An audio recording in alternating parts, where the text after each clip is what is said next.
ശൗലോട് ശൗലിനോട് കർത്താവ് സംസാരിക്കുന്നത് ശൗല് മാത്രം കേട്ടു.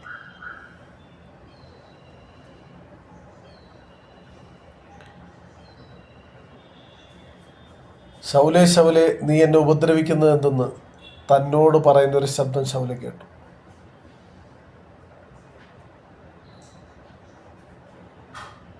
പ്രിയപ്പെട്ടവരെ, നാം ഇതിൽ നിന്നൊരു പാഠം പഠിക്കേണ്ടത്, ശൗല് കണ്ണ് കാണാതെയായി. എന്തിനു വേണ്ടിയാണോ ശൗല് ഇറങ്ങി പുറപ്പെട്ടത്, ശൗല് പറഞ്ഞത്, ഈ നാമത്തിലുള്ള ഈ മാർഗക്കാരായ സ്ത്രീകളെയോ പുരുഷന്മാരെയോ കണ്ടാൽ അവരെ പിടിച്ചു കയറ്റി യെരുശലേമിലേക്ക് കൊണ്ടുവന്ന് അവരെ തകർത്ത് കളയാൻ വേണ്ടി ഇറങ്ങി പുറപ്പെട്ടു. എന്നാൽ ഈ മാർഗക്കാരായവരെ കാണുവാൻ വേണ്ടി ഇറങ്ങിയവൻ